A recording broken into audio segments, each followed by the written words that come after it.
Gypsy Rose Blanchard might be the most famous victim of Munchausen's by proxy in history, where a caretaker will fabricate or induce a illness for the patient they are taking care of. In this case, it was her own mother, Dee Dee. Dee Dee would trick the public as well as many doctors into believing that Gypsy suffered from a variety of illnesses, from leukemia to muscular dystrophy. Gypsy was operated on heavily, and when she finally discovered that she wasn't sick, Gypsy would orchestrate a series of crimes that would make the case so infamous. And after spending nearly 10 years in prison for what she had done, she is finally out, to immediately be given a lifetime documentary series, aptly named Gypsy Rose: Life After Lockup. And if you thought the beginning of her story was wild, you're not gonna want to miss this. Today we're gonna be covering Gypsy's early life, as well as the first season of her new TV show, to see the many crimes, lies, and scandals of Gypsy Rose. Gypsy's early life was full of struggle. Her father was only 17 years old while Dee Dee was 24, with Dee Dee falling pregnant only a short time after they met each other. After Gypsy's father broke things off with Dee Dee, she would distance herself and Gypsy from the rest of the family. Gypsy's father describes Gypsy as a perfectly normal and healthy baby, saying at the time of her birth that she had no medical problems. But as the years went on and Dee Dee became more distant, he noticed that Gypsy was suffering from more and more medical issues, which would start with something as simple as a sleep apnea mask and would slowly progress into numerous invasive surgeries. Gypsy's father was told that not only did she suffer from leukemia, but also muscular dystrophy, leaving her wheelchair-bound. Another interesting thing that he discussed was the payments that he made to Dee Dee. He paid her not only alimony and child support, but also fronted the bill for all medical procedures, claiming that when it was all said and done, he had spent over $100,000 on Dee Dee and Gypsy. Dee Dee still progressively distanced herself and her child from not only her family,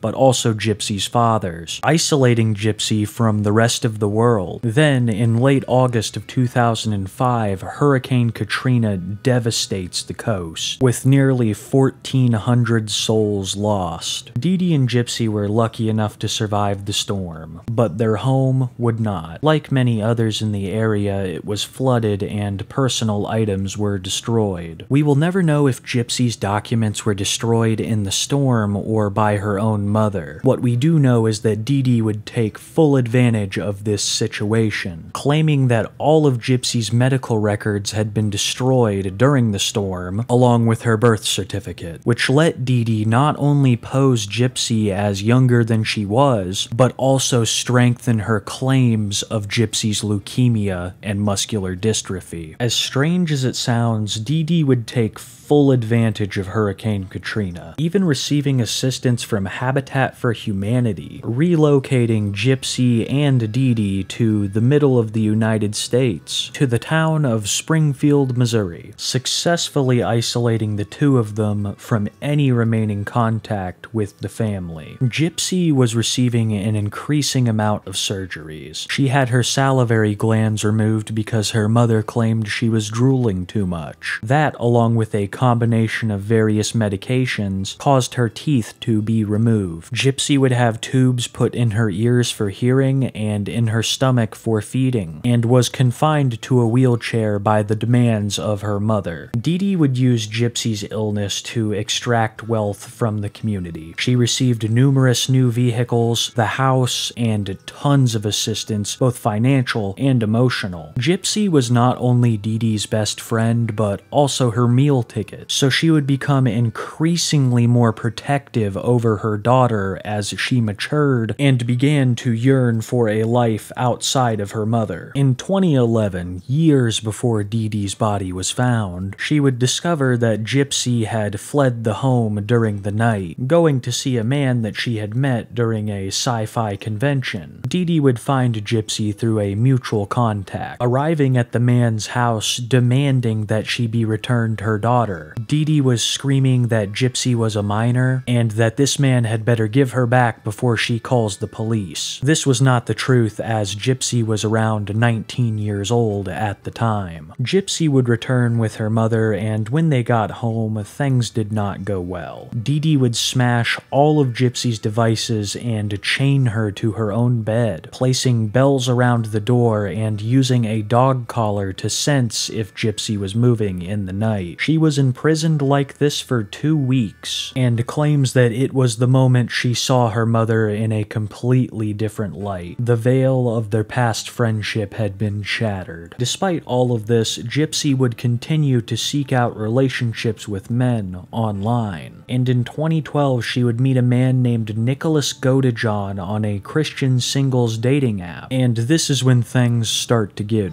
pretty dark. Nick admitted to Gypsy that he had multiple personality disorder, or at least believed that he did, and that an alternate personality of his named Victor was extremely violent. Nicholas's mental state was not well. He had been diagnosed with Asperger's at a young age and faced legal consequences for explicit interactions with himself in a public McDonald's that lasted for hours. Gypsy knew about all this and maintained a romantic relationship with Nicholas Godejohn online for years, until in 2015 when they finally decided it was time for them to meet. But as always, Gypsy's main concern was her mother, not wanting things to go as badly as when her mom had met the man from the sci-fi convention. So her and Nick devised their first plan. They would go to a Cinderella movie, and Nick would meet them there. The plan was for Nick to bump into them and act gentlemanly, impressing Dee Dee and allowing him to date Gypsy. But Dee Dee found him very creepy and only told him to leave her and Gypsy alone. During the movie, Gypsy would slip away to the bathroom where she would meet Nick for an entanglement, narrowly escaping being caught by her mother. After leaving the movie theater, Gypsy and Nick decided that Dee Dee would never let them be together. Gypsy figured that Dee Dee would never let her be with anyone, so she began to discuss a more permanent solution to Nick. Nicholas Godejohn has always maintained that Gypsy asked him to do this. He said during his interrogation that he was so in love with Gypsy he would have done anything she asked. So when Gypsy told him to stay in town a couple of extra days, and told him the plan of getting rid of her mother, he didn't hesitate. Gypsy would wait until Dee Dee had fallen asleep, and then she would let Nicholas into the house, greeting him with a serrated fillet knife, duct tape, and a pair of gloves. Gypsy would go into the shower and cover her ears, but still claims that she could hear the screams of her mother through them. Nicholas would emerge from the room, clean himself up, and they would elope to the hotel. They would spend the night together and leave for Wisconsin the next day, where they would hide out in Nicholas's hometown to some success. Friends and neighbors of Dee Dee's would grow increasingly concerned with her absence, and when a concerning Facebook post was made to Dee Dee and Gypsy's shared account, the police were dispatched to the home, where they would discover the grisly scene of Dee Dee Blanchard, and I'd recommend you just take my word for it. After the Facebook post was made and Dee Dee's body was found, they quickly tracked Gypsy and Nick to Wisconsin, where they were both arrested and interrogated. When confronted with the reality of the situation, they each responded in completely different ways. Your mom's passed away, okay, and she's deceased, all right? Now, what I want to ask you, did you have involvement in this? Okay. Just, hang on, listen to me for just a second, okay? I want you to understand something, okay? Remember the snowball that we talked about? You remember the pencil that we talked about? I'm going to demonstrate something with a pencil here, okay? Look at me. Look at me for just a second, okay? Sometimes people are going along, you know how you got a pencil? You got the lead here and you got the eraser right here, right? You know what I'm talking about? You've seen a pencil, right? You've used a pencil before, right? Okay. Yeah. Okay. Because, and then the truth is, okay, I'll admit it. I did actually stab her mom. I will admit it. I know. Okay. The only reason I did it is because I did it for me and her. That's the real reason I did it. I would have never did it if it was not for me and her. Okay. So you wouldn't have done it if somebody else would have asked? No. There's no way I would have did it for anyone else. Okay, so you just I did. truly do worship her to the point there's nothing I want to do for her. Okay. Okay. Well, I think you've proved that, right? Yes. Nicholas Godejohn fully confessed to near everything he had done, while Gypsy Rose acted surprised and saddened by the news. Nick's confession quickly painted a different picture from Gypsy's story, and the evidence against them was more than solid. The fillet knife used in the crime was found to have 3 people's DNA on it. Gypsy Rose didn't have many options other than to plead guilty, which she did, being sentenced to 10 years and charged with a second-degree felony. Nicholas Godejohn's trial would be not as swift or as clean as Gypsy's. He has claimed the entire time that only 4 of the 17 wounds were a result of him, leaving 2 possibilities, the very real one that he blacked out, and the also very real one that maybe Gypsy was possibly involved, at least further than what she's let on. In 2019, Nicholas Godejohn was sentenced to life without the possibility of parole, and that is where his story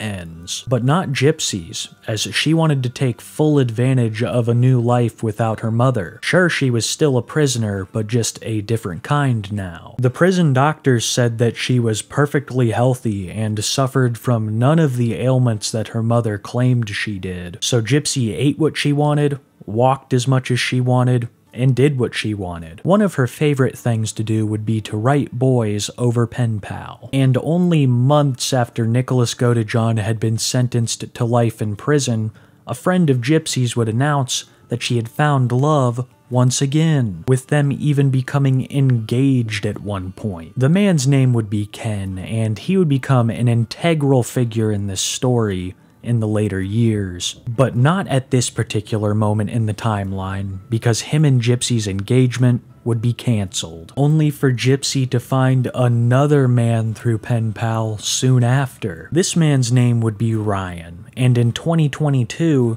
Ryan and Gypsy would actually get married, and that would be the most eventful thing that Gypsy did in prison, the only news of the time being how happy she was with her new partner. Little did we know this would be the calm before the storm, and things would really gear up at the end of 2023 when Gypsy was released from prison. Immediately after getting out of prison, Gypsy Rose would begin filming her docuseries Gypsy Rose, Life After Lockup. At the time, internet sentiment around Gypsy Rose was generally positive. People did not approve of the way she went about it, but her childhood was nothing less than horrific, and many thought that this would be her new chance to live the life that she always wanted, free from exploitation of others or herself. Her docuseries would reveal that this was not the case. Episode 1 starts with Gypsy's family, consisting of her father, stepmother, and stepsister, having a conversation with her new husband, Ryan. Ryan says it's an honor to be picking Gypsy up from prison, and Gypsy's dad says that he has a lot of guns, so don't do anything crazy, establishing the underlying tension between Ryan and Gypsy's family. We then cut to Gypsy in prison, where she says Ryan is different from all of the other men she's been with because they only loved the idea of her and not her. Extremely ironic, as these two people are already married without spending more than a couple of hours together. Ryan would make the drive all the way from Louisiana to Missouri, where Gypsy was imprisoned, and would pick Gypsy up upon release, taking her back to the hotel room that they were sharing for the night. During the drive to the hotel, I got a pretty good sense of who Ryan was as a person. He seemed a little awkward and cheesy,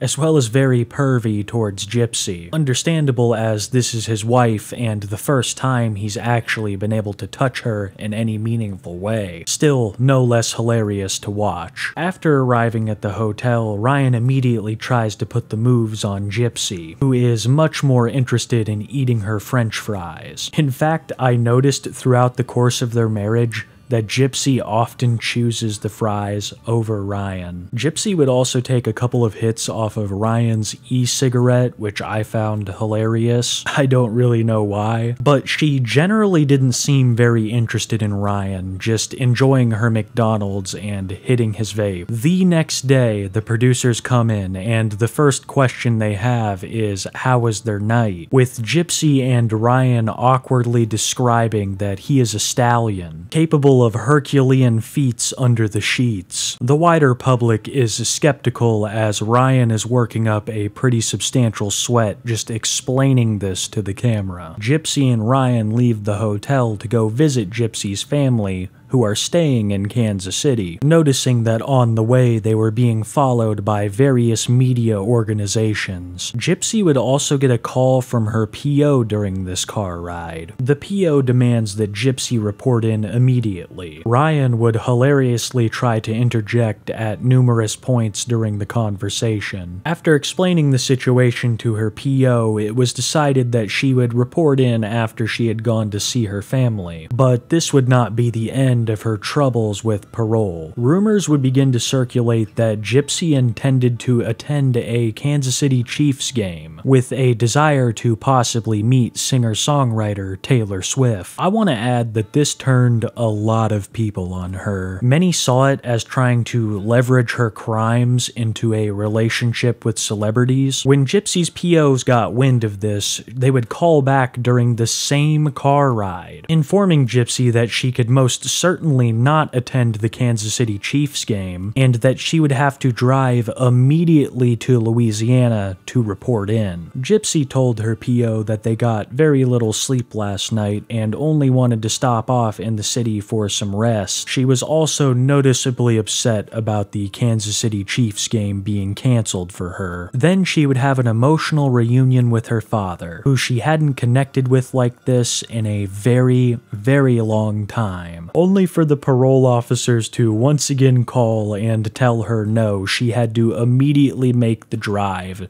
to Louisiana. Gypsy proceeds to have a tearless meltdown, and episode 1 ends. Episode 2 begins with Gypsy still crying about her parole, but her and her lawyer cause enough of an issue to where they're told they can leave the very next day, and this finally calms down Gypsy. Later that day, we see Gypsy having a discussion with her stepsister Mia about birth control. To my own horror, Gypsy evades the question, and I realize that this woman is immediately trying to conceive a child after spending 8 years in prison. They then have a big happy welcome home party for Gypsy. In this moment, I found myself as a viewer seemingly conflicted. Part of me was happy that Gypsy was living the life that she deserved the entire time, but I'd also be lying if I didn't say there was a part of me that thought of Nick and Dee Dee, and how all of that could have gone so differently. The day after the party, the producers once again ask Gypsy how the night was with Ryan, with her once again hyping up his exploits. They then make the drive to Louisiana, with Ryan complaining of being followed by media the entire time. During this car ride, they discuss Gypsy's ex, Ken. Ken was her former fiancé and pen pal from prison. Ryan proceeds to talk loads of shit on Ken, and it becomes clear that Gypsy is not entirely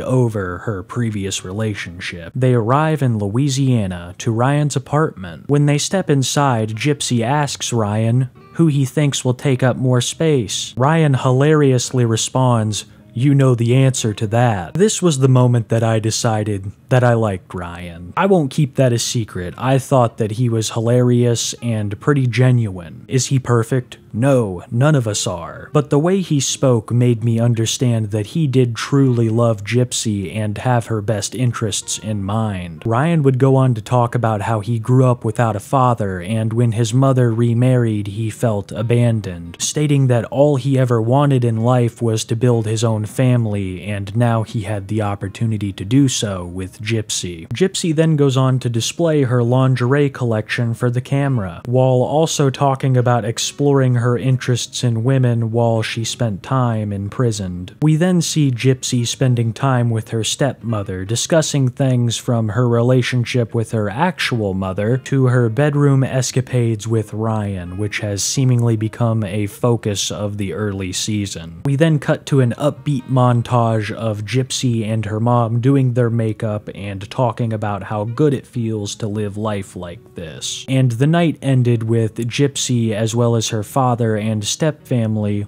all spending the night together, enjoying the New Year's. The next day we cut back to Gypsy at the apartment with Ryan. She says that she really wants to be a good wife and cook for him, so she proceeds to make him a prison drink consisting of coffee, soda, and Jolly Ranchers. Not only does it look like diarrhea, but it also looks like something that's gonna get some attention drawn to you in the clink. Some people can't even afford coffee, let alone Jolly Ranchers. I'm beginning to think that Gypsy had to pay some kind of protection in prison. But I digress, back to the drink she made for Ryan. He hated it, and I gotta say I can't blame him. Gypsy then starts talking about the dog that she wants to adopt. Keep in mind, she is not even 1 month out of prison. She has still refused to seek out any form of birth control and is now talking about adopting a dog. Ryan looks over at Gypsy's phone to see the dogs, and she accuses him of hovering. And it is even more clear that there are obvious cracks in this relationship. Ryan informs Gypsy that he will be at work all day, so she'll have to take care of the dog. Ryan saying that it will be even harder because they live in an apartment on the 2nd floor. Gypsy said she isn't an idiot and to not treat her like a child,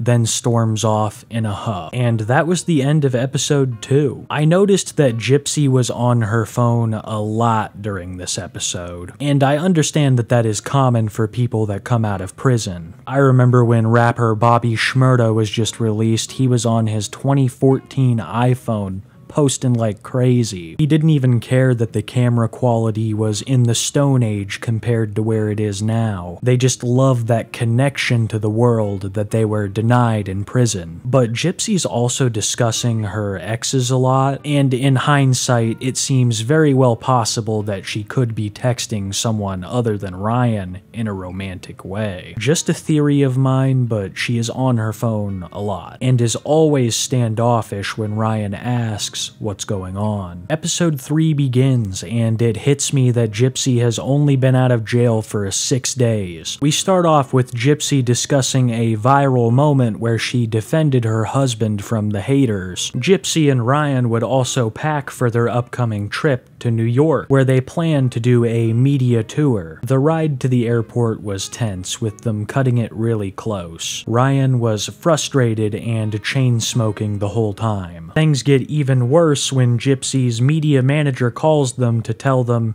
just to leave their things and only bring a carry-on bag, prompting Ryan to have a meltdown. They continue to fight all the way until they do catch their flight by the skin of their teeth. During their time in New York, they would go on The View, Good Morning America, and a podcast. Gypsy makes a number of hypocritical statements during her car ride to The View. She says that she just wants to live a normal life and that the media attention is completely out of her control. Then she goes willingly onto a nationally syndicated morning TV show. Not satisfied with those levels of attention, she goes on a podcast where she talks about Ken, her previous fiance, saying that Ken reached out to Gypsy's stepmom in an attempt to reconcile their relationship after she got out of prison. She said that Ken was sniffing around and trying to sabotage her marriage to Ryan, who then says that Ken missed his chance and that he had better move on. Ryan then goes on to brag about his Fire D. And after the podcast, they go walk around Times Square. Now I want you all to keep in mind that she just wants to live a normal life. This is why she's walking around Times Square followed by her own documentary crew. The day after she appeared on nationally syndicated television, her and Ryan then act annoyed when people want to stop them for selfies, Ryan being especially forceful, telling everyone they needed to make it quick. There's a certain quality about these two individuals acting like they are big celebrities that floors me. But then again, fantasy is a key element of this story. The cameras then follow Gypsy back to her hotel room, where she chillingly says that if she wants something, she'll do anything to make it happen, and then shows off the Louis Vuitton bag that Ryan bought her. And 2 days later, they're back in Louisiana, only to realize that the media tour she had embarked on had the opposite effect as intended. The majority of people saw this as her trying to further profit off of her crimes, and as proof that she had no intention to live a normal life now that she was given the opportunity. Gypsy isn't even 2 weeks out of prison, and she discusses the increasing amount of threats against her life, but still continues to post consistently on social media. We then cut to a dinner with Ryan's family and Gypsy. Ryan receives a phone call and gets up from the table to take it, and it is revealed to us that Ryan works for a school with developmentally disabled children, and that Gypsy's comments about his quote-unquote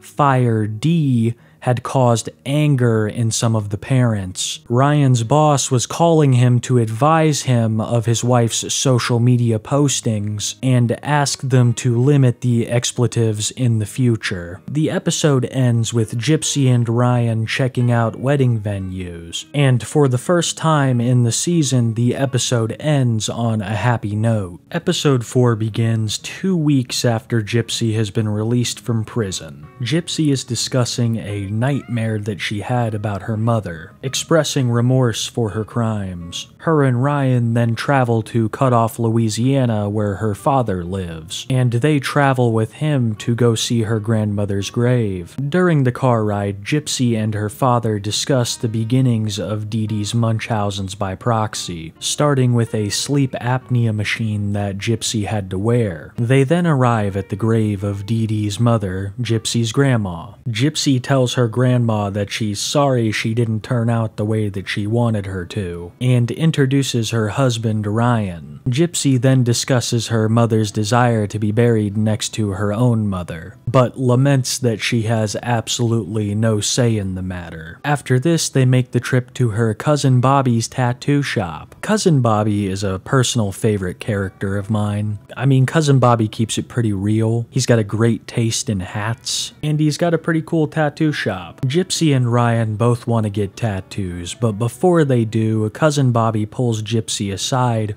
to have a conversation. They talk about their lives, Dee Dee, and the fact that the family knew that something was wrong with her when she left. Bobby also says that the family as a whole doesn't hate her, but they don't necessarily want contact. Completely understandable. It has to be an even more difficult situation for the family. After this conversation, they go and get tattoos. They each get a tattoo including the French symbol fleur-de-lis, and I noticed as soon as they got these tattoos, they returned home and decorated their whole apartment in the symbol. Something shocking that was revealed during this tattoo session was this particular one was not Gypsy's first. While in prison, a fellow inmate tattooed a K onto her ankle. Gypsy claims it was for Ken, and that she'll have to get it covered up soon. We then cut to what I consider to be one of the most surprising moments in the entire season. Gypsy's stepmom is rifling through a stack of photos sent to her by Gypsy's ex, Ken. It's revealed that Gypsy's stepmom still keeps in contact with Ken and considers herself a friend of his, and that she speaks to Ken regularly. The stepmom says she loves Ken and wishes that Gypsy would have worked it out with him. She said that the reason Ken really broke up with Gypsy was because he wanted her to have her own freedom. But now he is single and she is out of prison with a documentary crew surrounding her. I don't know how on planet Earth the stepmom bought this, but she really thinks it's a letting someone you love go because you love them that much kind of scenario. And I gotta say, the stepmom seems to romanticize the situation, if not Ken in general. But we'll get more into that as the episodes progress. We then see Gypsy's father cutting peppers in another room, and he says that he actually likes Ryan, but he still believes that they got married too soon and that he will have his hands full. That father ended up being beyond correct. 2 days later, they travel back home to Ryan's apartment, and it is revealed that Ryan finally has to go back to work. He's taken over 2 weeks off to spend with Gypsy and has to get back at it. He says he is very sad about leaving her and for her not to go anywhere. He then leaves for his 8-hour workday as a teacher for developmentally disabled children. And it seems like almost immediately after he left, Gypsy's stepmom calls her, and she tells Gypsy that Ken checked in, all but alluding to the fact that she wanted Gypsy to leave Ryan and get back together with Ken, revealing to Gypsy that Ken supposedly broke up with her so that she could have her freedom. The stepmom is doing everything she can to hype up Ken. In response to all of this, Gypsy starts crying legitimate tears for the first time that I have seen in the entire series, talking about just how much she loved Ken. And this is when I really began to notice that the stepmom seems attracted to Ken as well. She will talk with Ken on the phone for hours, and I've noticed that she always dolls herself up when Ken comes around, but we're not to that point in the timeline yet. They hang up the call and Gypsy once again reminisces about how much that she loved Ken. She says that she fears that no one will ever love him as much as she did. And then she starts crying about her commitment to her husband Ryan. Ryan unknowingly returns to all of this after his 8-hour workday, and Gypsy has a surprise for him. Ryan is mortified when he realizes that Gypsy has thrown out over 2 trash bags full of food from the fridge. She left almost nothing in there. I saw nearly no food. She had been known to complain about the fact that Ryan liked to save leftovers and not waste them. The only thing that Gypsy saved for Ryan was a small container of chicken that he had cooked the other night. Gypsy had also gone through Ryan's closet and thrown out a number of his pillows, saying that they were stained and could no longer be used. What this tells me is Gypsy spent her whole day rummaging through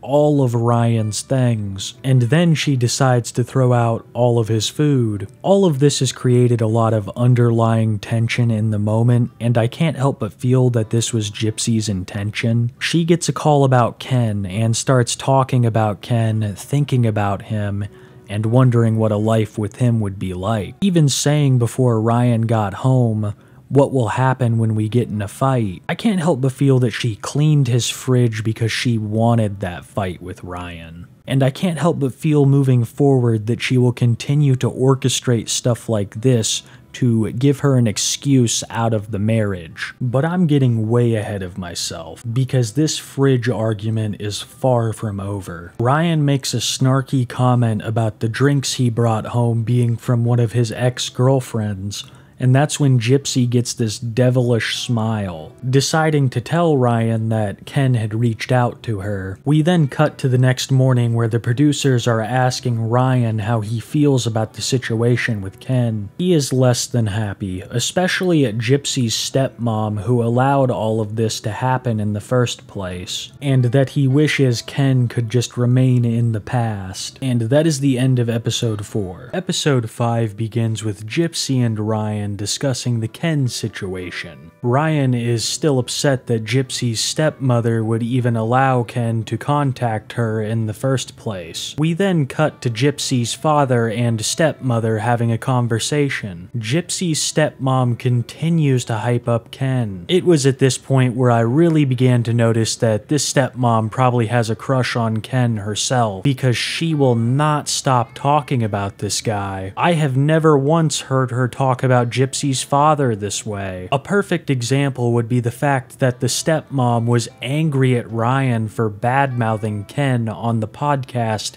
in New York. Gypsy's father finally gets a word in, and he says that he wishes Ken would just leave his daughter alone, that he broke her heart once and she was now married to Ryan. He also scolds the stepmother on sticking her nose in business that is not her own, and laments upon the fact that Ken is trying to worm his way back in. We then see Gypsy and Ryan going to pick up their new dog, Pixie. On the way there, Ryan starts shit-talking Ken, calling him what's-his-face. I also noted that Gypsy is on her phone even more than usual, and so did Ryan, because this made him increasingly more paranoid. They then go to pick up Pixie, who Gypsy says she loves so much, but much like a child, she will abandon the puppy in about 2 weeks, leaving it for Ryan to take care of almost exclusively. We then cut back to the parents still having a conversation about Ken. Gypsy's stepmom says that just because her kids break up with someone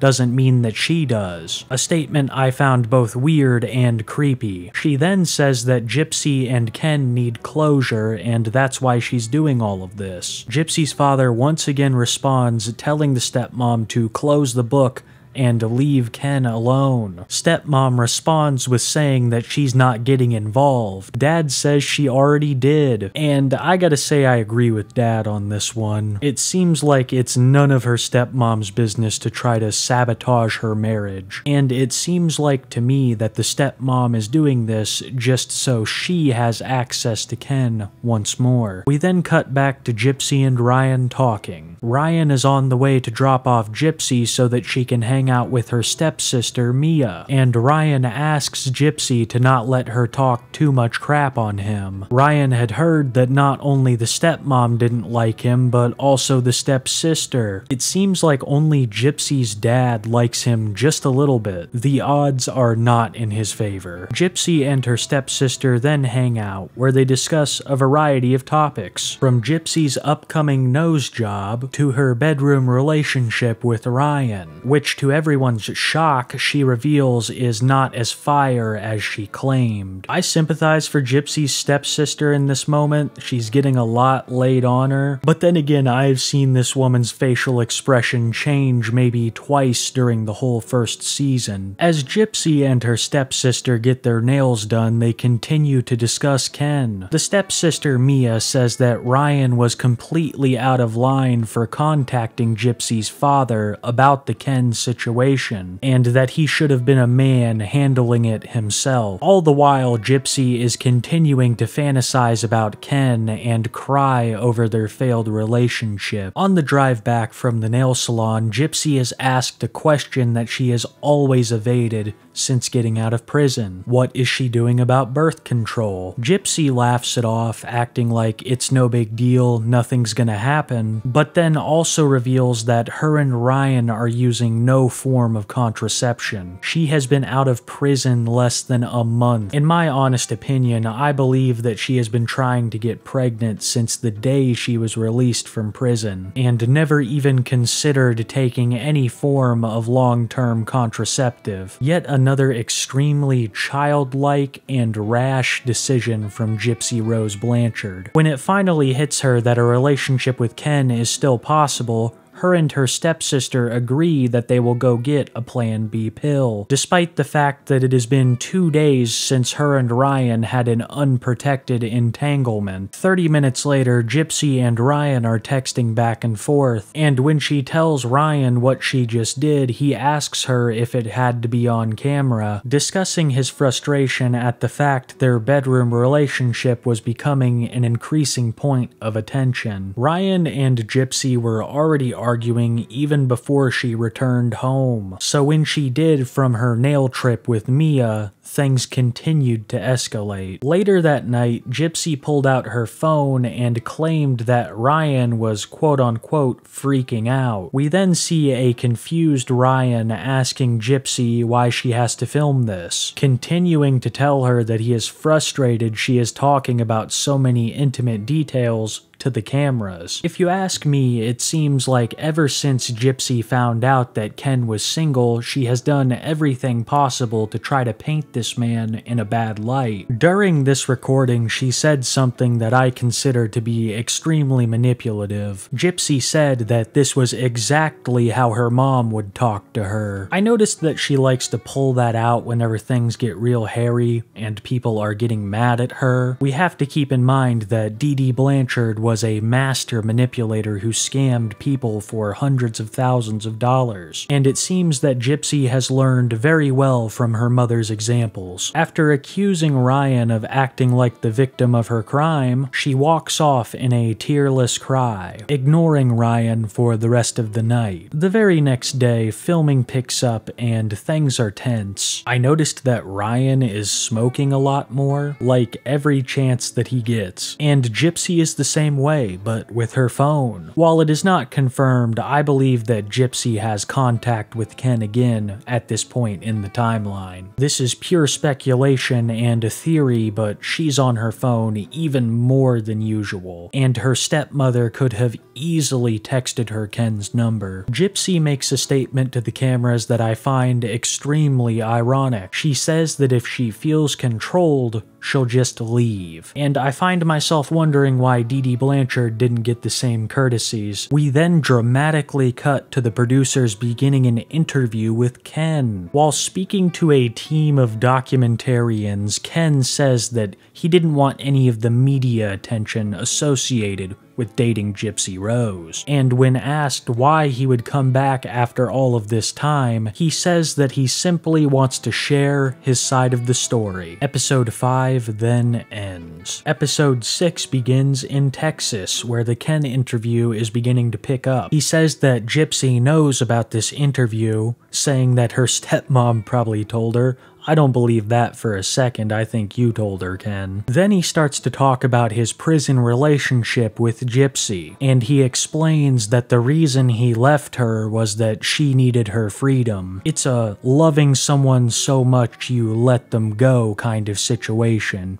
At least that's what Ken claims. We then cut to another conversation between Gypsy's parents. Gypsy's father laments the fact that he has been able to spend very little time with his daughter ever since she was released, and Gypsy's stepmom, never missing an opportunity, blames it on Ryan. It is almost comedic how infatuated she is with Ken. The cameras cut to Gypsy and Ryan going out on a date night. They decide to go to an inflatable park for children, and after that they go to get dinner. Ryan once again explains his displeasure towards Gypsy's stepmom, saying that he feels she wants to sabotage their marriage, but he also says that he loves Gypsy's stepmom and really wants to try and work things out, that he really wants to make an effort to move past this one small event. Gypsy seems less than impressed, almost like she could care less that Ryan was even there.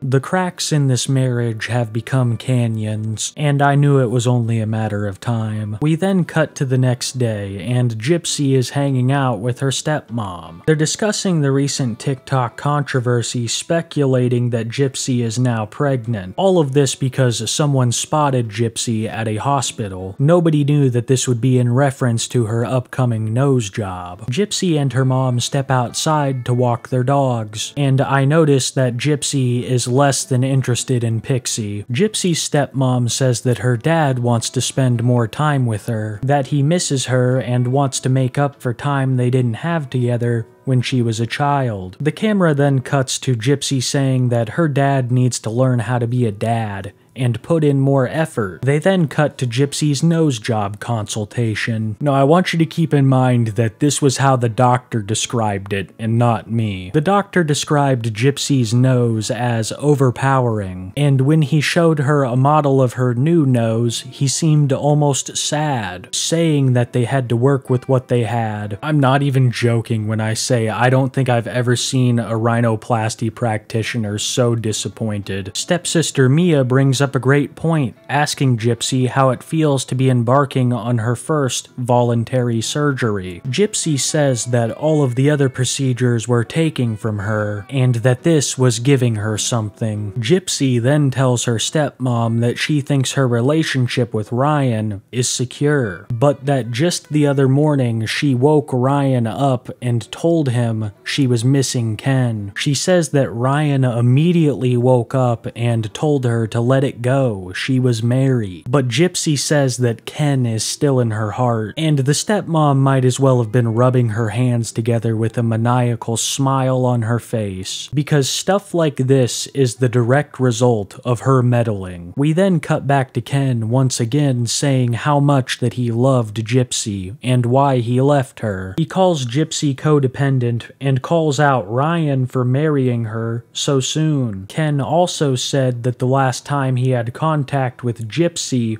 was right before she got out of jail, meaning she was still talking to him behind Ryan's back while she was in the clink. After that, Gypsy and Ryan start talking about her nose job, with Gypsy saying that she's not done yet. She's going to get her hair cut short and dyed blonde. At this point in the series, Gypsy had said at least 3 times now that Ken loved blondes, and that he probably left her for one. After this, we cut to a makeover montage with Gypsy narrating it, talking about how good life is after prison. When Ryan sees her with her new look, he is extremely concerned, once again saying, "It's like you're not even my wife anymore," asking Gypsy if her boyfriend liked it. Gypsy brushes it off, but we all know the truth. Gypsy then goes to spend time with her father, and they go on an airboat ride. After stopping to talk, Gypsy says that she's considering quitting social media, saying that she just doesn't want to be famous. What I believed happened was public opinion had fully turned on her. When she was just released, everything was positive. At least for the most part, things were very different after her media appearances, going not at all like she expected. Gypsy then goes home where her father teaches her to play a little bit of guitar, and reveals to the world that her name is Gypsy Rose because he was a fan of Guns N' Roses. Gypsy spends the night at her father's, and later Ryan calls her, asking if she'd be willing to get on video call with him. Gypsy says not right now, and Ryan becomes immediately suspicious, asking her if there's someone around there she doesn't want him to see. Gypsy says that she has to go, hanging up the phone and saying sometimes it's better when Ryan isn't around. With that, episode 6 dramatically ends. Episode 7 begins with Gypsy and her father discussing the previous night's fight with Ryan. Gypsy turns her father on Ryan when she shows him a text that was sent the other day, where Ryan says in a joking manner that he doesn't care about their daddy-daughter time. He just wants his wife back home. I really think that this was a joke, but even if it wasn't, it wouldn't be something that you'd want shown to Gypsy's father. I think that this is all part of Gypsy's systematic plot to turn her family on Ryan. She wants to leave him so bad at this point, but knows it will look terrible for her public image. It seems like instead of just being honest with her emotions like an adult, she would rather try to paint Ryan as a controlling and manipulative man. The second coming of Dee Dee, basically. Gypsy's father says solemnly that he is sorry Ryan feels that way, and the stepmother never misses an opportunity to bash Ryan. It is very clear that the whole family has now turned on Gypsy's husband. Gypsy says that she thinks Ryan suspects that Ken is with her there now, and the parents act shocked. Let's take a minute and look at it from Ryan's perspective. Your wife wakes you up one day and tells you that she's missing her ex-boyfriend, and then drives hours away to go visit her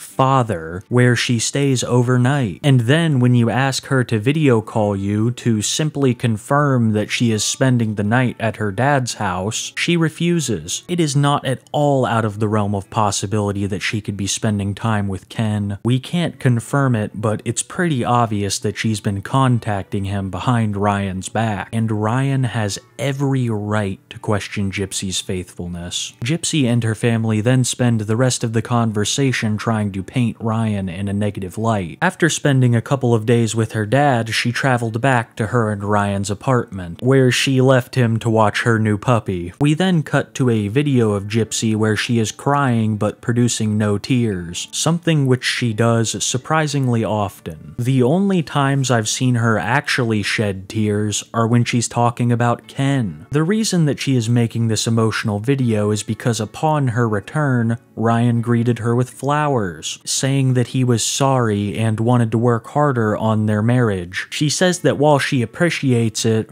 Ryan was still very selfish that weekend. The reasoning behind this was his text that he sent her about wanting her back. The mind games that she is playing with this man are now apparent, and she will continue to play them in the weeks to come. They then have a conversation about Gypsy's social media presence. Gypsy says that she wants to delete it, but Ryan wants her to keep it as a form of income. The vast majority of the public was supportive when Gypsy first got out of jail, but they had now turned on her, and the majority of people looked at her in a negative light. Gypsy wanted her socials to be full of constant praise and admiration. When she didn't get that response, she wanted to delete everything. Ryan is the only one working a job, and he knows that this Lifetime documentary isn't going to last forever. I do find it a bit scummy how hard he pushed her to keep the socials up. I mean, it's her decision if she wants to or not. I can understand his concern for Gypsy becoming a financial burden on him. Coffee and Jolly Ranchers don't just fall from the skies in prison. And upon her release, Gypsy's tastes only grew more extravagant, from Louis Vuitton bags to nose jobs. Gypsy then receives a phone call from her PO, which is strangely timed. It happened during their conversation about the social medias, and the conspiratorial part of me believes that this could be a producer calling to push along the narrative. Regardless, this parole officer says that Gypsy's social medias are causing a problem for their department. They have been receiving a vast amount of hate and threatening messages towards her, as well as reports for any little thing that she does. Ryan, who, might I add, is very fond of interrupting these phone calls, says that it's revenue, and they're not deleting it. Gypsy storms off and says that he only cares about the money. I consider this to be Ryan's greatest offense of the entire series. I have seen in no other way him being controlling other than this moment. After Gypsy calms down, they discuss the prospect of her getting a full-time job. Gypsy responds with, "Are you going to put a price on my freedom?" Once again displaying her mastery over the art of manipulation. Ryan telling her to get a job is another form of control in her mind. Or at least she knows that she can paint it that way. More than anything else, she wants to leave this man. But she knows that if she does it for something as shallow as a better looking one, people will flame her online. So the character assassination of Ryan continues. 2 days later, we cut to Gypsy and Ryan having a date night. The mood is very tense, with Gypsy being extremely passive-aggressive. Ryan is trying his absolute hardest, saying that they should go get counseling, talk about their issues, that he wants to work on things. The man hasn't even touched a bite of his food. Meanwhile, it seems like Gypsy is speed eating. She wants this date over as fast as possible. Ryan then lays it all on the table, asking Gypsy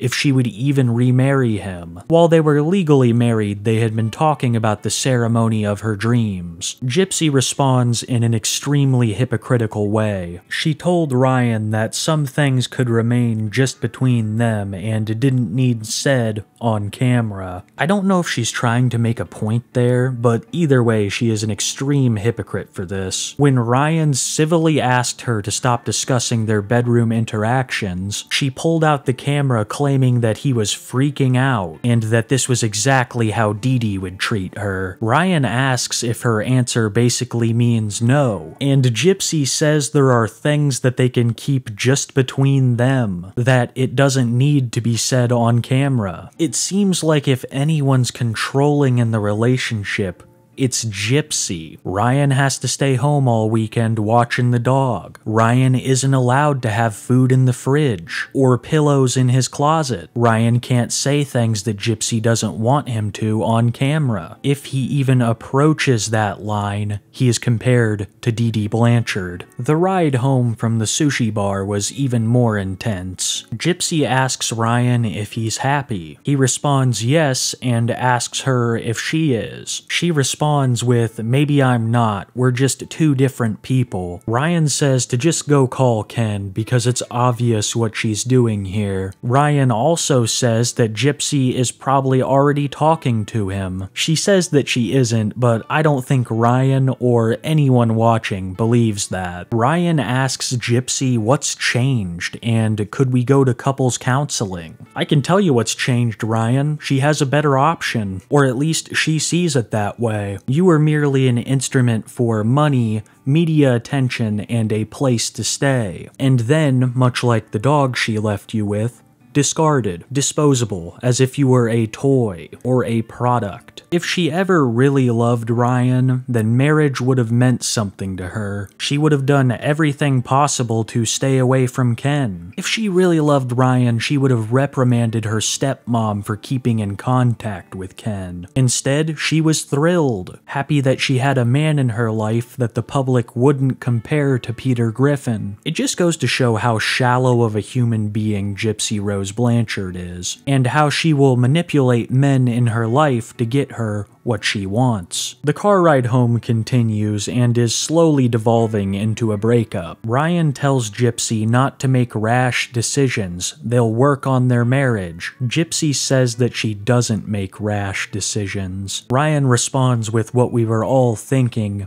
"You make rash decisions all the time." I could not agree more with that statement. From something as simple as getting a dog to the end of her own mother, her life has been a series of rash decisions. Ryan asks Gypsy if she's even interested in fixing the marriage, and she shakes her head no. She feeds him the exact same lies that Ken fed her. Things like, "Don't think this doesn't hurt me," and that I just want someone to love you like you deserve. Ryan pulls over the car and gets out to clear his head. He has a very emotional moment with the producers talking about his marriage to Gypsy, how he loves her and that this marriage means something to him. The man is pouring his heart out with tears in his eyes, professing his love for a woman who has humiliated him on national TV. They get back in the car and go home. We then cut to 4 days later where Gypsy has been staying with her parents. She describes the marriage to Ryan as codependent and him as controlling, believing that she has successfully painted this picture of him being the second coming of Dee Dee. Gypsy's stepmom chimes in describing her marriage to Ryan as a prison, and continues to talk shit on Ryan. I firmly believe that this woman is going to outlive Ryan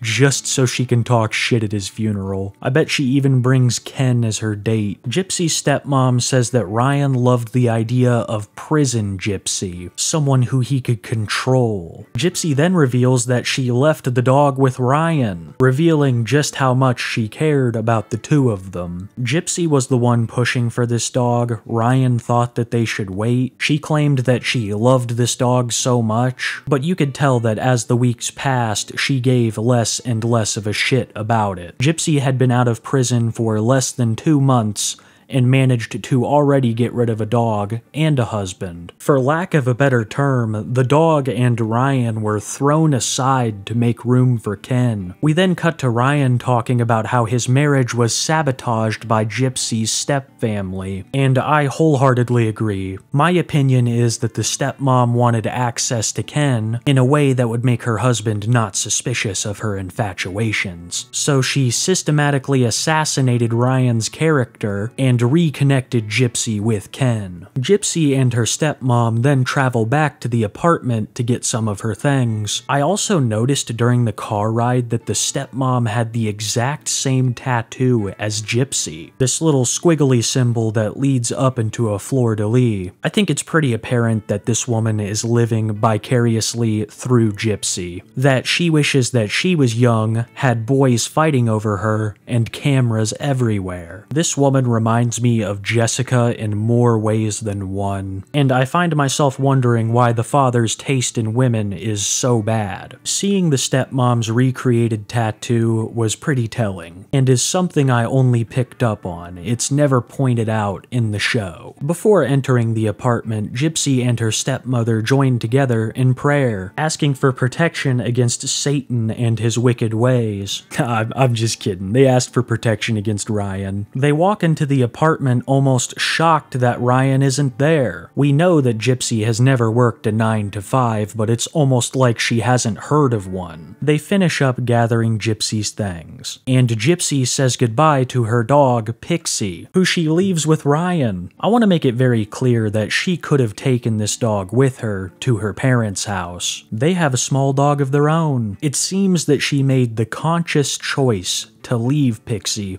behind. All of this makes more sense when you realize that Ken has a dog of his own, a husky mix like Gypsy has always dreamed of. Gypsy leaves the apartment, her eyes set on a new man and new dog, and the episode ends. Episode 8 begins pretty much where episode 7 left off, on the car ride home from Ryan's. Gypsy says that she loves Ryan and is grateful for him, a bold claim for someone who was unwilling to even work on their marriage. We cut to a week later and things are about to get pretty cruel. Gypsy can't help but rub salt in Ryan's fresh wounds. I think a more appropriate term would be grind, because she's playing some serious mind games. We cut to Ryan talking about a text that he had received from Gypsy. She says that she still loves Ryan, and then follows it up with a picture of her and Ken, saying Ken came to visit me. Gypsy and Ryan aren't even divorced, and if she is caught being unfaithful, it could have implications upon the legal processes, so she tells Ryan not to worry, they're just friends. The very next day, Ryan sees Gypsy and Ken on social media with matching tattoos of two huskies that, when put together, forms a heart. Ryan asks Gypsy about this over text. My favorite question he asks is, "What about your real dog, Pixie?" Funnily enough, Gypsy's pretty quiet on that topic. Ryan says that all of this has broken his heart, wondering if he ever even meant anything to Gypsy. In my honest opinion, I don't think he did. Gypsy only saw him for the things she could extort, and not the person Ryan truly was. We then cut to a phone call between Gypsy and Ryan, where Ryan is accusing her of adultery. Gypsy says that they are just friends, and to calm down. She also says that she still loves Ryan. I personally believe that Gypsy is getting some sort of sick pleasure out of all of this. She is finally the object of two men's attentions, and dreams of them fighting it out for her. She also says that she doesn't want Ryan to hate her, and that she's broken every vow that she's taken. Ryan says that he will forgive everything, he just wants her back. But she doesn't even want to see him, I believe out of guilt for how dirty she has done him. She then tells Ryan that she wants a divorce, and in 6 to 9 months, she's gonna be with Ken. She really loves a good knife twistin'. Ryan is devastated, and the call ends, only for Gypsy to immediately call Ken. I'm not even joking. Right after she hangs up with Ryan, she calls Ken. And I think it's pretty clear that she's been operating this way off camera for quite some time. They talk about how happy they are, and their new relationship, and the next morning, Gypsy goes in to receive her nose job. When the internet found out about this, they criticized her heavily for the divorce, the nose job, and the possibility of a new relationship with Ken. This was before the first season of Gypsy Rose Life After Lockup had even released, but people were being trickle-fed basic information through her socials, and before the first season had even appeared, people had turned on her. We then see a lunch between Gypsy and her stepfamily. Gypsy and her stepmom start talking about the divorce. The stepmom says that she saw Gypsy's divorce coming from a mile away, and in a moment of redemption, the stepsister Mia criticizes her own mother, saying that she stuck her nose in Gypsy's business and had a hand in this upcoming divorce. The stepmom says that Gypsy needed closure, and she made that happen. Stepsister once again says to leave other people's business alone, alluding to a similar situation like this occurring to her. The stepsister then starts defending Ryan, saying that the stepmom never even gave their marriage a chance. The mom continues to defend Ken as the sister and her devolve into argument, and it finishes with the stepsister saying, "I guess we just have different morals." God bless you for this, Mia. I'll be the first to admit, I didn't really like you when this season began, but in this moment you have completely redeemed yourself. The whole nation wanted to tell your mother this. The whole time Gypsy is silent, probably very pleased in the chaos that she's fomented. We then cut to Ryan going and visiting his mother. He shows his mother the 3 a.m. text messages he's been receiving from Gypsy, basically just leading him on. Like I said before, I personally believe she enjoys being fought over like a Disney princess. And even Ryan's mom is telling him this, that Gypsy lives in a fantasy land of her own making. We then see a conversation between Gypsy's stepmom and her father. They're discussing Ken, and as usual, the stepmom is hyping him up, even letting it slip at one point that she basically put the thought of divorce in Gypsy's head. The dad starts to get worked up about the situation, and stepmom, never missing an opportunity, tells him to go take it out on Ryan. It's his fault. You can't even make this shit up. It's so obvious that the stepmom is in love with Ken herself. The final episode picks back up 2 weeks later, where Ken is coming to visit Gypsy at her parents' house. I noticed that Gypsy was wearing a K necklace, marking him as her next victim. We then see Gypsy and her family awaiting the arrival of Ken. Gypsy's stepmom is noticeably covered in more makeup than usual, and is dressed more scantily than usual. She couldn't be more excited by Ken's upcoming arrival. When Ken arrives, Gypsy gives him a big old hug, and so does the stepmother. We then get a chance to look at the new dog that Ken brought along with him, the husky mix that he and Gypsy always dreamed of. When they all sit down, the dad apologizes for not being more supportive of their relationship. He says that he wants things to work between them and for Ken not to break her heart again. The father also says that her marriage to Ryan is merely a piece of paper and that she should be herself.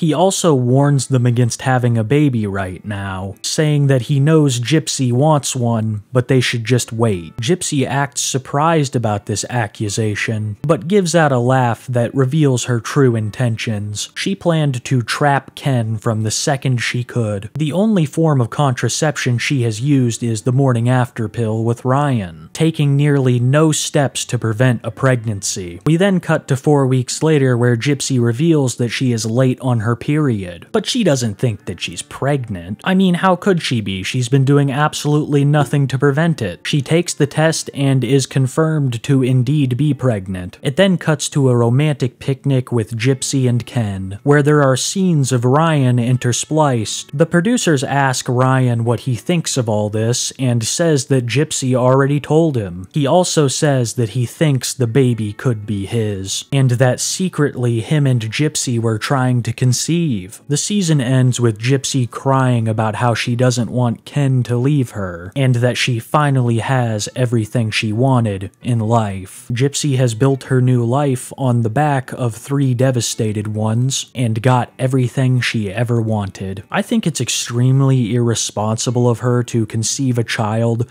this fresh from being out of prison. A big part of being a parent is passing on your worldviews and experiences to your child, allowing them to make the same mistakes or learn from them. Gypsy has had no opportunity to do this because of her childhood and stint in prison. The majority of life experience she has is negative, and has instilled negative characteristics onto her. Without fixing that, this poison will continue to spread throughout the Blanchard bloodline, and in a way, she will do exactly what her mother did. Think about it.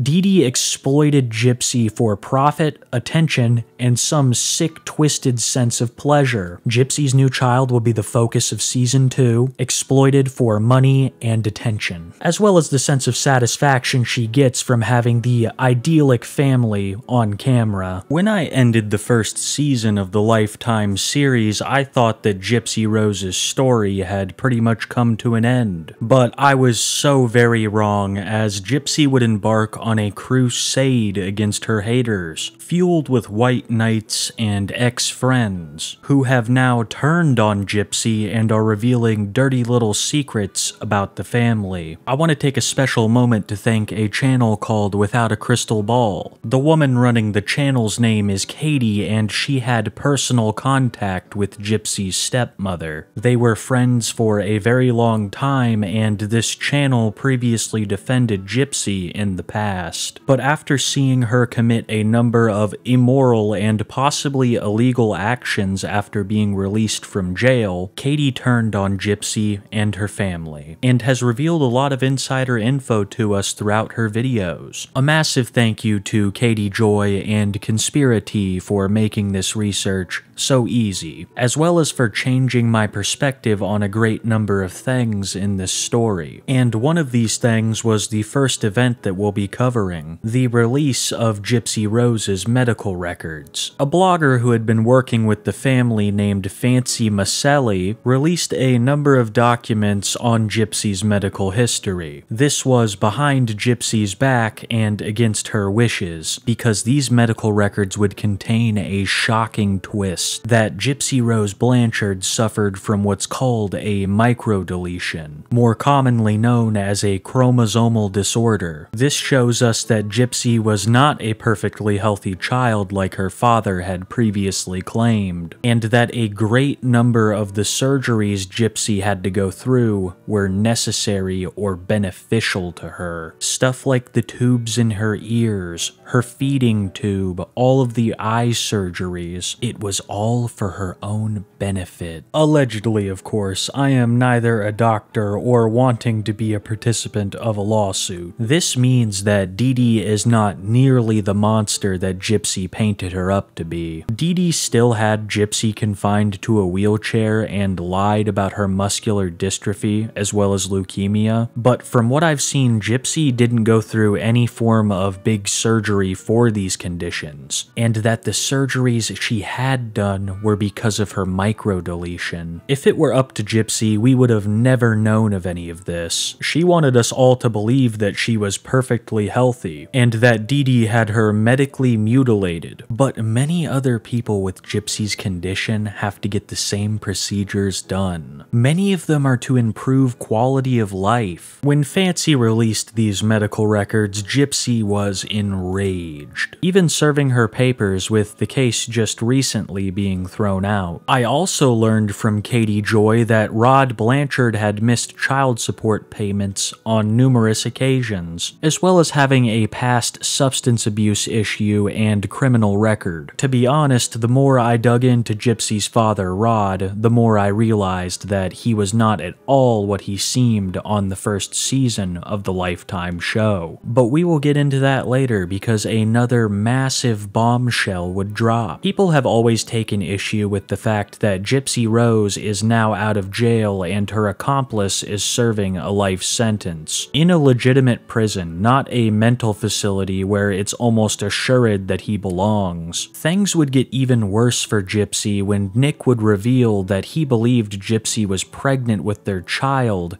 at a point during the relationship. Nick also said that Gypsy stated the baby was lost due to Dee Dee's abuse. I'm not gonna sit here and act like what Nick Godejohn did wasn't horrific, but he's also a victim in this. The amount of manipulation on Gypsy's side was staggering. She made Nick believe all the things the public did at first, that her mom was holding her prisoner and subjecting her to horrific surgeries. Nick also believed that Dee Dee was the cause of Gypsy's supposed miscarriage. He was manipulated in every sense of the word, and Gypsy is using their crime to profit. This is not the first time that a boyfriend has ended the parents, but it is the most prolific in recent memory. All of that is because of Gypsy, and the scams her and her mother pulled. Because of that, this became a national story, and that led a lot of people to face pressure, especially Nick's family. Nicholas's mother would tragically pass at her own hands, only 3 years after Nick was sent to prison.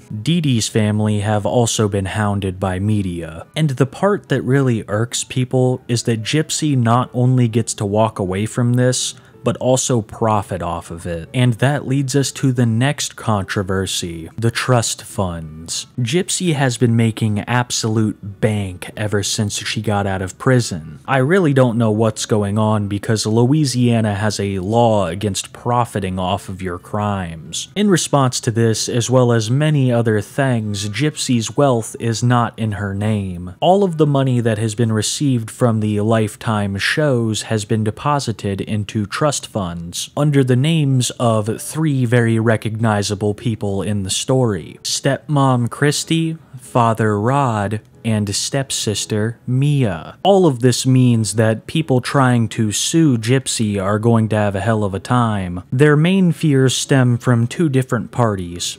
A. Ryan, the ex-husband, who does deserve half of his money from the Lifetime series. And B. Dee Dee's family, the family of the victim, who in my opinion are entitled to all of this money as Gypsy shouldn't even be profiting off of this. From what I have heard, Gypsy's stepmom Christy has had a big hand in all of these things. Rumor is that Gypsy's dad didn't even want to be involved with her when she got out of jail, but that the stepmother Christy was pushing for it, as they lived a modest life. It seems that stepmom Christy has been very problematic behind the scenes, and we'll get into her later. Because as usual, another controversy would surface. An extended clip was released by Lifetime revealing that Gypsy had contacted Ken well before leaving Ryan. It is well known that Lifetime was pushing for Gypsy to get pregnant, and I believe they released this clip to further muddy the waters surrounding Gypsy's child's father, which is an interesting topic. Ryan will go live on TikTok and talk mad trash about Ken. It's obvious that he's still in love with Gypsy because he won't speak a bad word about her, but the way that Ryan and Ken will argue is nothing short of hilarious, and not a good look for either of them. People also dug up that Ryan had been fired from his job as a special ed teacher because of his marriage to Gypsy. Ryan would reveal that during a fight with Ken, Gypsy contacted him saying that she still loved him. She also said that she missed him, and when he responded back with the same, she would accuse him of trying to ruin her family, and that he needed to leave her alone. I really believe that Gypsy gets some kind of sick pleasure out of all of this. The pain that she's inflicting on Ryan and the jealousy between Ken and him. She eats that all up. Fast forward to July and Gypsy would face some trouble with her parole. One of the many conditions of her parole is that she cannot contact former inmates or felons, and she had been using Ryan's phone to contact a former friend of hers in prison. This was a massive no-no, and Gypsy knew this. That's why she did it on Ryan's phone. But for some reason, she was was only given a warning, facing absolutely no consequences for breaking her parole. She faced so little consequences that she would travel to meet with Kim Kardashian to speak with her about prison reform. Gypsy was also supposed to discuss her best friend's case, but spent too much time talking about haters online. When Gypsy would return, some nasty rumors would begin to circulate that Gypsy and her stepmother Christy had been getting into some pretty brutal fights. You see, Gypsy is living with her parents. She can't live with Ken. He has outstanding fines that for some reason he refuses to pay, and this prevents him from allowing Gypsy to live with him. So she's gonna have to live with her parents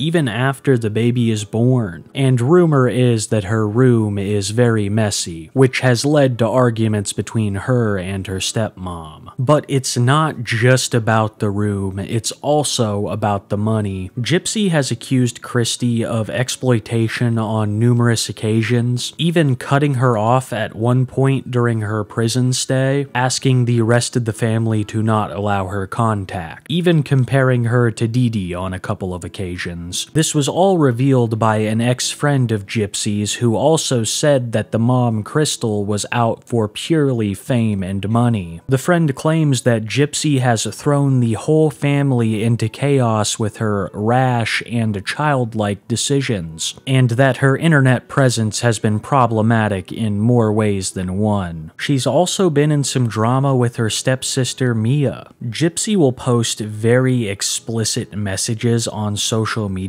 describing her and Ken's bedroom exploits. Mia finds this not only gross but also pretty immoral, saying that marriage is more sacred than a piece of paper like her father said, and that Gypsy is committing adultery by not waiting for the divorce to go through. Mia voicing these opinions has led to physical confrontations in the past. The friend would also reveal that Gypsy and her mother were getting into fights over staffing. Gypsy hired a PR team which would cost about 5 figures a month, all of this to maintain and build her image. She also hired a personal manager, and she didn't just hire anybody. She hired her previous defense attorney, who is now collecting a steady monthly income as her manager. I find this pretty scummy, even for a defense lawyer. They really are some of the nicest people and the worst people you'll ever meet, and a lot of the times you can't tell which is which. Gypsy's stepmom is angry because she's spending more than she's making, meaning less profit for stepmama. Gypsy would start posting more and more about her pregnancy at this time, and people were bringing into question if the baby even existed. It was well known that she had faked a pregnancy with Nick, and people thought she could very well be doing it just for the Lifetime show. This would later be disproven by Gypsy. She is actually pregnant, to many people's horror. Gypsy and her stepmom would also get into their worst fight ever, allegedly. Rumors stating that it got physical and the police were called. Personally, I believe that this happened. Gypsy has no qualms against laying hands on an old lady, and from what I can gather of Christy, it seems she wouldn't have a problem throwing down with a pregnant lady. The fight got so bad that Gypsy's father would leave for the night, and the internet speculated that he had moved out of the house, but this was not the case. Gypsy's neighbors have revealed that police are called out to the house often, and that screaming matches are a near weekly occurrence between almost every member of the family. Neighbors noted Gypsy's stepmom as especially loud. As time rolled on, Gypsy would continue to milk her pregnancy for content, throwing a gender reveal party despite everyone already knowing it would be a girl. Gypsy claimed that trolls would ruin her gender reveal party by showing her the gender of her child before she wanted to know. But this was a lie, as Gypsy Gypsy and Ken both knew the gender. I also want to add that I noticed Ken seems very zoned out. I think a lot of this for him was spiting Ryan, because Ryan had talked so much shit on him on national television. That was when he decided to come out of the woodwork and steal his girl. But I think Ryan will have the last laugh when he isn't the father of this child and gets to ride off into the sunset, while you, Ken, are saddled for life. There are also rumors of her and Ken getting into some fights of their own, substantiated by the texts sent to Ryan by Gypsy. Gypsy has been pretty quiet on social media lately. People think that it's caused some problems with her parole, and is definitely not helping her public image. Recently, she did something to make it even worse. She began to copyright strike channels that were critical of her. Channels like Conspiratea, who were actively exposing all of Gypsy's lies. Most people know that this is considered a massive no-no on YouTube, that you should really only copyright strike someone when they rip your content completely. But it seems that Gypsy is just handing them out to anyone critical of her. I've also heard talk of Gypsy's internet friend, Bree. I guess it's just some chick running around the internet fighting battles for Gypsy, doxing people, harassing people, all that stuff. Rumor has it that Gypsy is very aware and even encourages this kind of behavior from Bree, so that she can still hurt people without having to get her hands dirty, something she has been proven to do in the past. I see this backfiring massively for both of them. Not only is it going to create more enemies for Gypsy, but it's also going to destroy your public reputation, even more so than convincing a mentally disabled man to end your mom for you. In my time researching Gypsy Rose Blanchard, I have found her to be a complete and total narcissist, someone who finds it very difficult to empathize with others, or see from a perspective that is not their own. I've noticed that she has no problems ending or ruining lives, all for her own benefit, and I've noticed that she is a master manipulator who has fooled the nation into thinking her mother was even worse than she actually was. Truth be told, I think that she will get a great many seasons from this TV show, because if not sent back to prison, she will continue to burn down everyone around her, all while claiming she is the victim, and that others are controlling. The truth is the exact opposite. You're the controlling one, Gypsy. You're the one who has victims. Now that Dee Dee is gone, there's no one left to blame the lies on, except yourself. But we all know that that will never happen. Truth is, I don't even know if you're capable of it, and many of us would assume it to be, amongst the many lies of Gypsy Rose Blanchard.